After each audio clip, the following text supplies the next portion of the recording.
El país ha avanzado en el tema de la electrificación de la economía.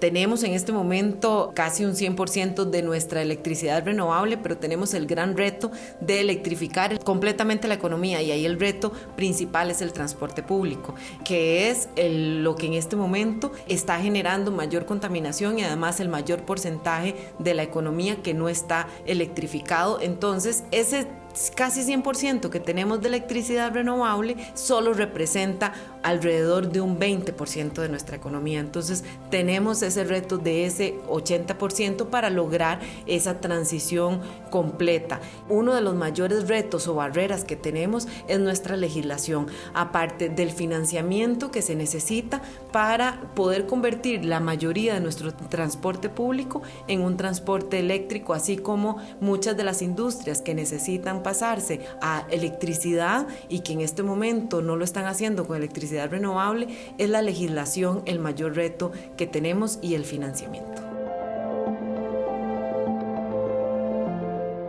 Del carbono al watt, un podcast del Departamento de Derecho Minero Energético de la Universidad Externado de Colombia, dedicado a informar, aportar y discutir la transición y la justicia energética en Colombia y el mundo. Acompáñenos de la mano de nuestros invitados a aclarar ideas, conceptos y discusiones sobre el futuro de la minería, el petróleo, la energía y su relación con la transición y la justicia energética. Soy Juan Felipe Neira. Soy Luis Bustos y bienvenidos a la segunda temporada de Del Carbono al Watt. Traiga su libreta y comencemos. Hola Luis. ¿Qué vas, Juan? ¿Cómo vas? Bien, viendo que este tema de la transición corre y corre. Sí, y especialmente para los países de nuestra región está teniendo un significado bien importante. Sí, pudimos estar en la última versión del Congreso de la Asociación Iberoamericana de Derecho de la Energía y conversar con varios expertos. ¿Y cómo le fue con esa reportería, Juan? Bien, Luis, ahí estuvimos los dos trabajando y tenemos pues cosas interesantes para compartir con nuestra audiencia. Buenísimo, vamos adelante.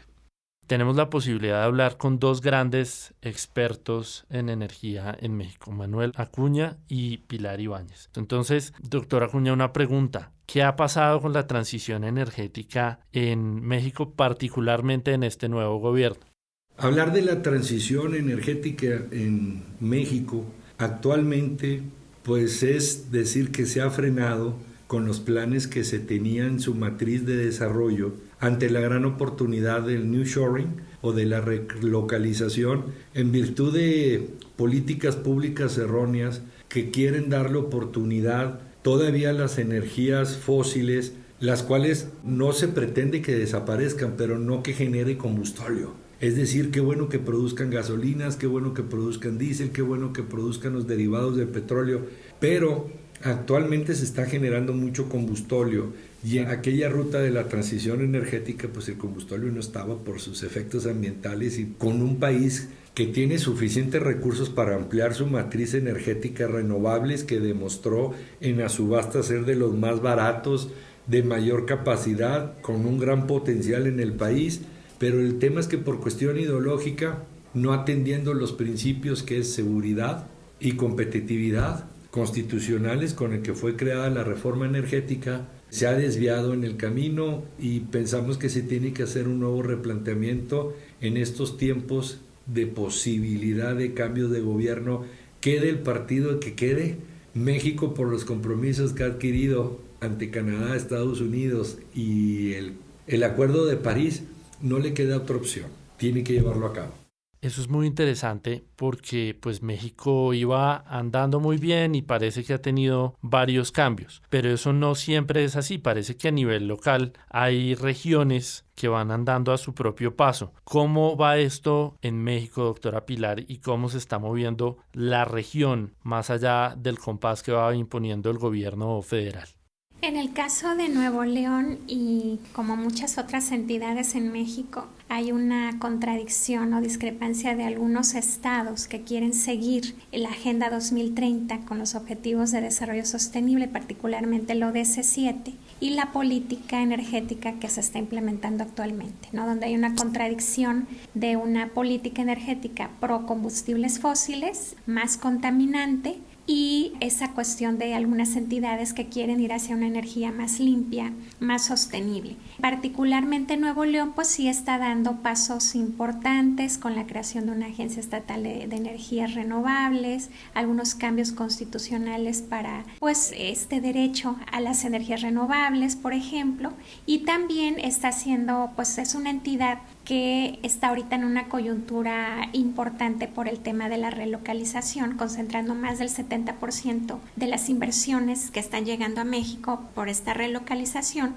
y que tiene que cumplir con estas empresas con compromisos, porque esas empresas tienen compromisos también ambientales internacionales, y pues hay que proveerles de energía limpia, por ejemplo.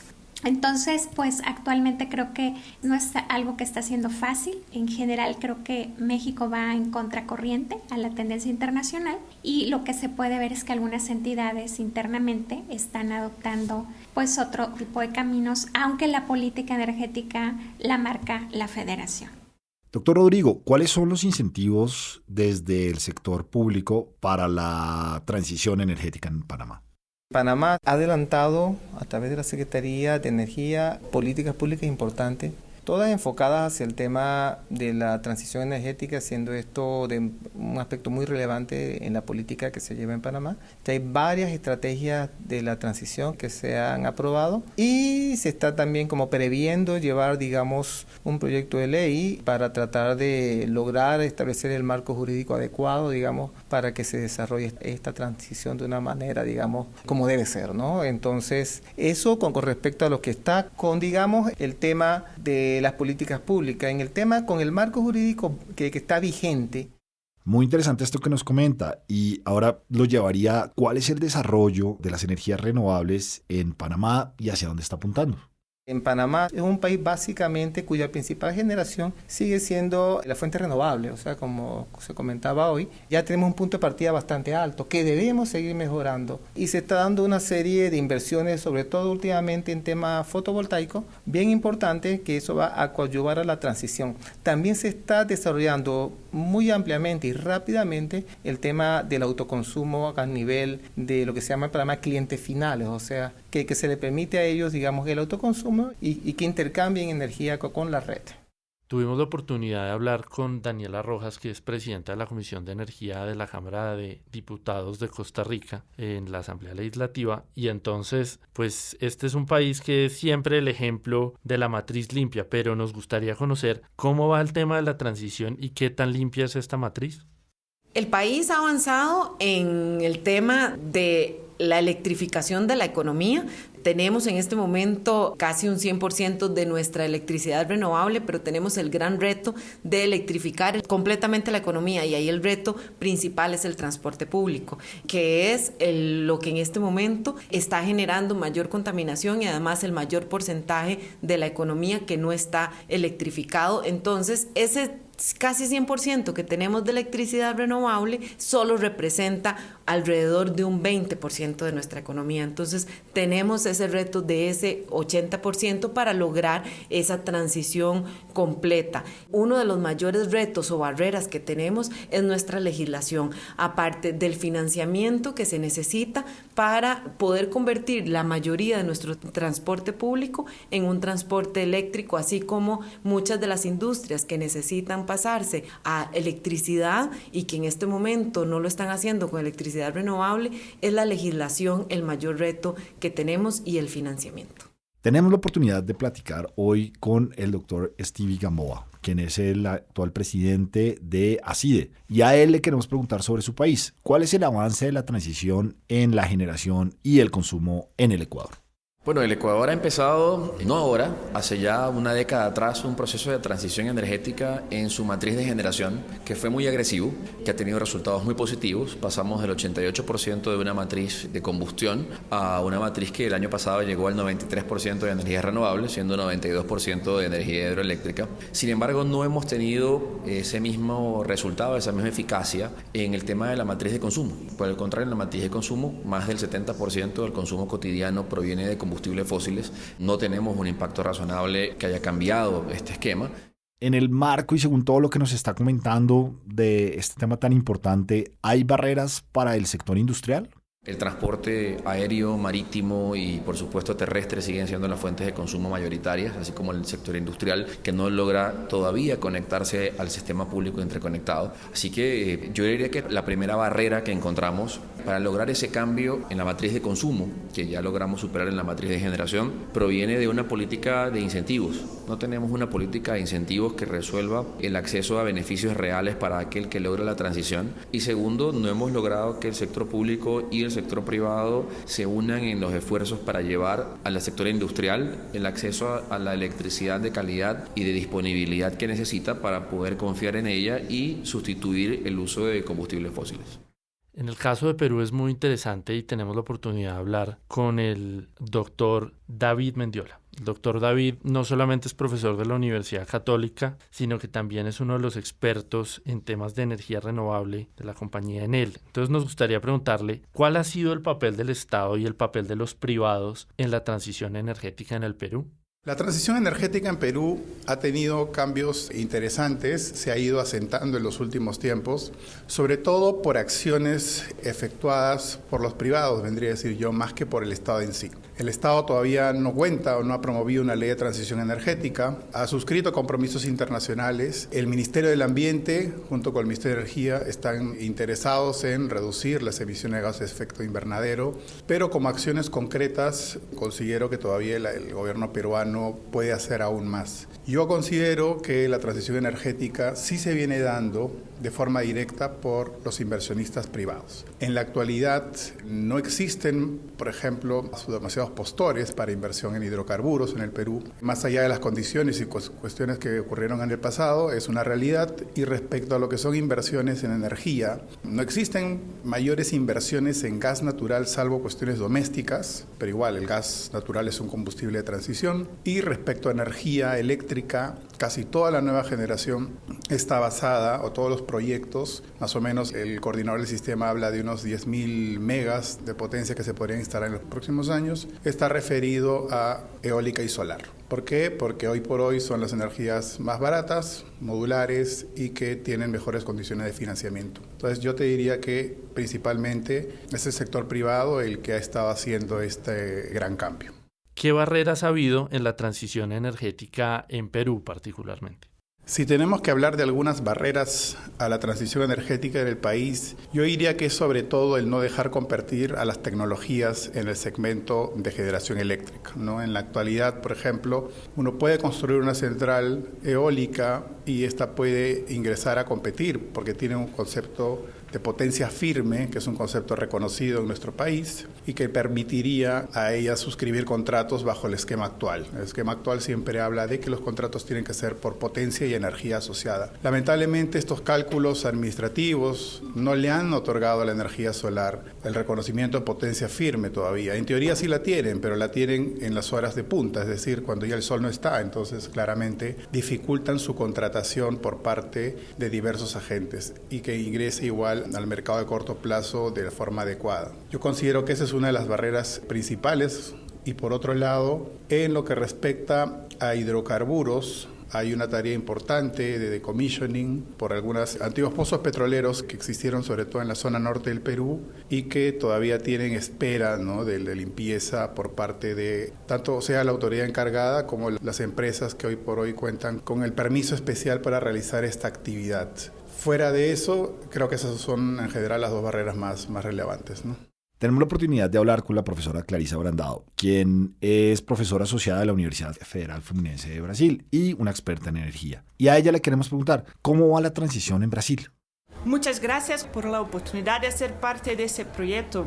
A mí me parece que la transición energética en Brasil camina pasos amplios hacia su desarrollo. Hoy día hay un apoyo institucional e institucional político más coordinado entre las distintas áreas que están involucradas en el proceso. Brasil es un país con dimensiones continentales y demanda más esfuerzo de juntar las piezas de esas políticas. La transición energética demanda apoyo financiero e incentivos gubernamentales para empujar la economía a adoptar prácticas sostenibles. Sin ese apoyo del gobierno, con las políticas adecuadas, el camino va a ser más lento. Pero en concreto, ¿qué avances usted puede identificar?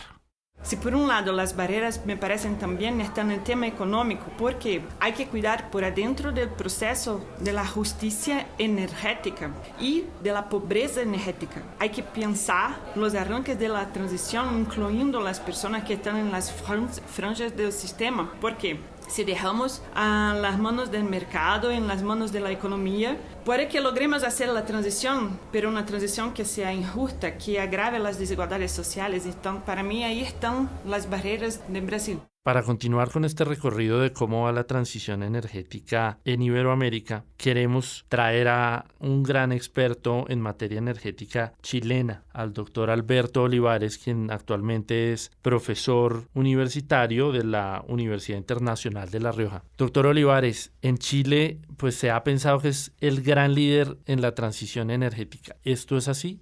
Desde mi perspectiva, Chile es un ejemplo a nivel de Latinoamérica en cuanto a la evolución que ha tenido la transición energética en el país. De la perspectiva del desarrollo tecnológico, Chile en los últimos 10 años ha tenido un crecimiento exponencial de las energías renovables. En primer lugar, la eólica ha tenido un crecimiento importante, también la solar. En el norte de Chile, la actividad minera se está relacionando directamente con las empresas energéticas para crear proyectos que permitan inyectar electricidad directamente a estos proyectos. Por lo tanto, hay un crecimiento exponencial también en el norte, en el sur. Se ha aprovechado el recurso eólico, el recurso solar, de una manera fantástica. Hoy ya más de la mitad de la electricidad producida en Chile habitualmente es producida por energías renovables, por lo tanto yo creo que el crecimiento que ha tenido esta actividad ha sido relevante. ¿Y cómo va Chile con las nuevas tecnologías? Vemos que hay mucho avance en materia solar y eólica, pero los nuevos avances en hidrógeno, ¿cómo se han desarrollado? También Chile ha comenzado a apostar desde hace algunos años con mucha fuerza también en actividades relacionadas con las energías renovables, como es el hidrógeno verde. ¿Sí? Ha comenzado el gobierno chileno a explorar vías regulatorias para incentivar la producción de hidrógeno verde con energías renovables, con la mirada puesta en Europa, especialmente en Alemania. Alemania ha sido un socio importante en los últimos años de Chile para la producción de tecnología que permita aprovechar los recursos renovables energéticos en la producción de hidrógeno verde. También ha habido un importante incentivo para el almacenamiento. ¿Sí? Chile ha comprendido rápidamente que las energías renovables ya no solas ya no son el objetivo de la transición energética, sino que debe ir acompañada de una serie de nuevos negocios en los cuales Chile creo que los ha identificado claramente y ha apostado seriamente por, insisto, el hidrógeno verde y el almacenamiento junto con las energías renovables. Desde esta perspectiva, creo que Chile está bien enfocado, ha permitido tener una fuente energética comparable a países que tienen un cierto desarrollo económico. La visión que ha tenido Chile desde hace algunos años es sobre las oportunidades que brinda la transición energética para el país, para el desarrollo del país, ha sido positiva y ello se ha reflejado en la importante matriz energética renovable que tiene el país hoy.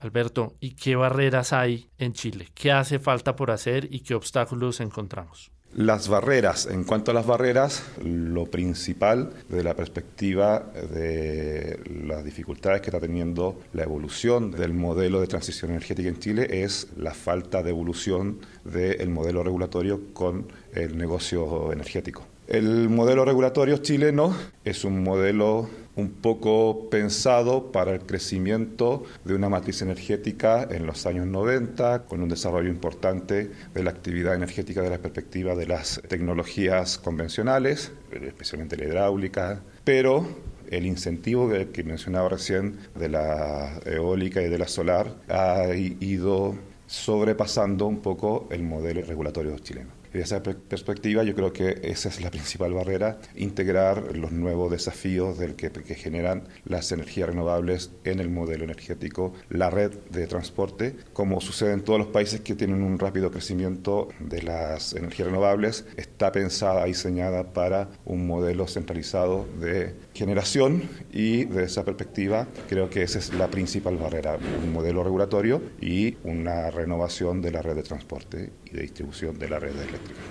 Vamos a hablar con Guido Gumbinelli, periodista del medio Energía Estratégica España y de la Universidad Nacional del Rosario. La pregunta sería, ¿cómo ve la transición energética en Argentina? La transición en Argentina, actualmente, si bien se ha incorporado muchos megavatios a la matriz energética, actualmente solo entre el 12 y el 13% de la matriz total es energías renovables no convencionales, o sea, principalmente eólica y solar fotovoltaica. No obstante, estamos muy lejos todavía de poder alcanzar el mandato de la Ley de Energías Renovables, la Ley 27.191, que señala que hacia el año 2025 Argentina debe incorporar un 20% de energías renovables a la matriz energética. Es decir que si actualmente tenemos un 12%, es muy difícil que se pueda incorporar un 8% de acá a solo 2 a 3 años. Y bueno, en cuanto a principales barreras, observamos que la política es la principal barrera. Argentina es un país con muchísimos recursos eólicos en la Patagonia o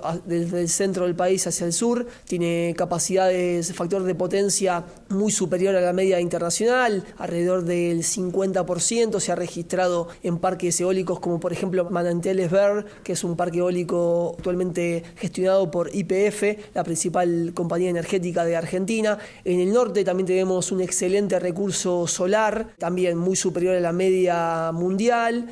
Y en ese sentido, y pensando sobre esos retos, ¿qué barreras y qué dificultades ha encontrado? Vemos que la gran barrera es política y actualmente justo se está debatiendo en Argentina en este año 2023 hay elecciones presidenciales y se está debatiendo qué va a suceder justamente desde el punto de vista energético. La agenda de los principales partidos políticos no pasa sobre las energías renovables, sino más bien sobre el aprovechamiento de un yacimiento hidrocarburífero también muy importante a nivel mundial, como lo es Vaca Muerta. Entonces eso es lo que realmente hoy copa la agenda de todos los partidos políticos. Y bueno, y el que está ganando mayor popularidad es un político que se llama Javier Milei, que es una persona que está relativizando de algún modo el cambio climático, lo cual de alguna manera está preocupando a ciertos inversores porque no se sabe qué también podría pasar en cuanto a la agenda de energías renovables.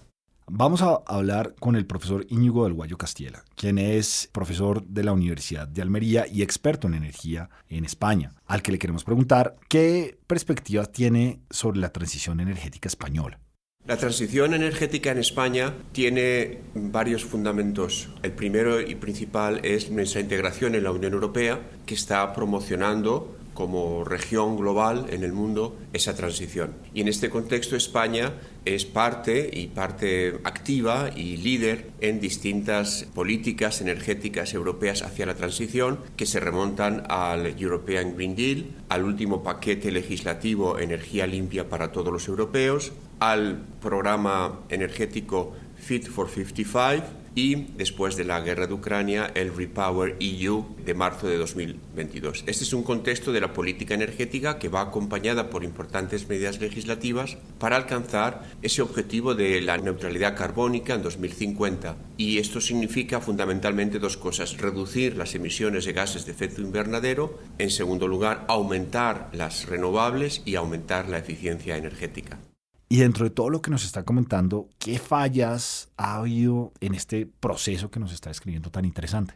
El gobierno español tiene un importante liderazgo aquí, pero se debe criticar que ese avance hacia la transición energética no siempre se ha hecho con medidas que garanticen la estabilidad regulatoria, la seguridad de los agentes, la seguridad en el retorno de las inversiones en las distintas fuentes alternativas y sobre todo la necesidad de reconocer que en la transición todos deben cumplir un papel. La transición hacia un sistema electrificado, pero en ese camino tienen una gran importancia todo el sector energético, tanto el sector de los hidrocarburos como el sector de las empresas eléctricas, como el sector de las empresas renovables. Todas deben caminar, todas deben hacer su propia transición y caminar hacia ese objetivo conjunto, pero sin dañar a esas industrias. Los resultados son importantes, aunque el autoconsumo, tanto individual como el colectivo, no acaba de despegar. Y estamos esperando que el gobierno apruebe la normativa sobre comunidades energéticas que permitan dar ese salto cualitativo a las comunidades energéticas. Por tanto, en resumen,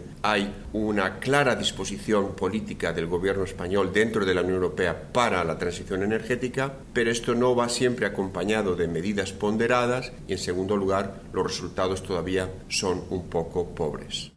Desde un punto de vista más europeo y continental, tuvimos la oportunidad de conversar con Daniel Rincón. Daniel Rincón es Senior Legal Counsel de DEME Group y pues ha tenido mucha experiencia en temas de energía renovable en Europa. Nos gustaría preguntarle cómo se ve la transición energética en Europa, particularmente en temas de generación y combustibles. Bueno, en materia de transición energética, si uno mira lo que está pasando en Europa, digamos que hay 3 elementos importantes. Uno, se avanza de manera veloz con el desarrollo de eólicos costa afuera. Ya no solamente es el Mar del Norte el que está determinando el ritmo de construcción de plantas de energía eólica costa afuera. Ese clúster ahora lo que está haciendo es desarrollando un nuevo tipo de infraestructura como las islas energéticas, al igual que los interconectores para poder distribuir energía eléctrica desde el mar hasta los países donde lo necesiten, 1 y 2, donde el sistema de transmisión pueda con ello. Entonces, al lado de este desarrollo en el Mar del Norte, decía que nuevos espacios marinos se han determinado para esto. Esto se observa en la costa de Francia, se observa en la costa de España, proyectos piloto en Italia y alrededor del mundo. Es claro que Japón y Taiwán llevan la delantera en Asia en desarrollo de eólicos costa afuera y Estados Unidos ya con sus 2 proyectos en la costa del este. De manera que ese es el primer punto. Lo segundo en términos de transición energética es el desarrollo, sobre todo regulatorio, que está teniendo el hidrógeno verde. ¿Y por qué lo digo? Porque recientemente la Unión Europea adopta unos actos delegados que le explican a usted qué criterios debe cumplir su producción, la forma como va a producir el hidrógeno verde, para poder ser considerado como tal, como hidrógeno verde, y luego poder importarlo a Europa o ponerlo en los gasoductos en Europa y pueda disfrutar de los beneficios que considerarse como hidrógeno verde trae. Daniel, pero ¿cómo aplica la legislación europea, no solamente en Europa, sino tiene algún desarrollo internacional? Ahora bien, lo interesante de este punto es, Juan Felipe, que estos actos delegados, sin pensarlo, tienen aplicación en todo el mundo. ¿Por qué razón? Porque si el día de mañana alguien quisiera desarrollar hidrógeno verde en Colombia, y, por ejemplo, tiene su planta de solar más eólicos costa afuera para poder proporcionar la energía necesaria para la planta de electrólisis y luego también la planta para transformarlo en amoníaco, ellos van a tener que diseñarla y verificarla bajo los criterios que establece la Unión Europea si el destino de ese hidrógeno verde es la exportación hacia Europa. De manera que esto tiene una importancia significativa para el resto del mundo. Y el tercer punto, de qué manera se están canalizando recursos y la banca se está preparando para precisamente distribuir ese capital en negocios considerados verdes o en negocios considerados como aquellos que soportan, que promueven, que aceleran la transición energética, y esto se está haciendo a través de directivas como la sostenibilidad financiera, como la taxonomía o como simplemente que las grandes compañías, pero ya no tan grandes, tengan que reportar todos los años de manera obligatoria, como se hace con el reporte contable, cuáles fueron sus emisiones, qué están haciendo en temas ambientales, en temas sociales y en temas de gobernanza. De manera que en esos 3 ángulos yo creo que se avanza a nivel europeo con influencia en el mundo en materia de transición energética. Bueno, Luis, pues ha sido muy interesante poder conversar con todos estos expertos que estaban reunidos en Costa Rica en esta edición del Congreso. Muy interesante. No, una labor maratónica a la cual tenemos que agradecer a CIDE, a su presidente actual, William Villalobos, a su saliente presidente Steve Gamboa, a toda su mesa directiva, también todo el apoyo de la universidad al doctor Milton Montoya. Sí, un gran espacio que quisimos compartir con todos ustedes para tener un panorama general de cómo se ve el avance de la transición en toda Iberoamérica. Además de sus barreras y sus desafíos a futuro. Sin duda alguna. Muchas gracias. Y para que lo apunte en su libreta, el recomendado de nuestro invitado es: quisiéramos traer una invitación que trae la asociación a todos nuestros oyentes, y es: el próximo congreso tendrá lugar en España. Acá se unen 2 mundos, América y España, 2 experiencias y 2 realidades distintas que se sientan a conversar. Así que bienvenidos todos a esta próxima edición de ACIDE.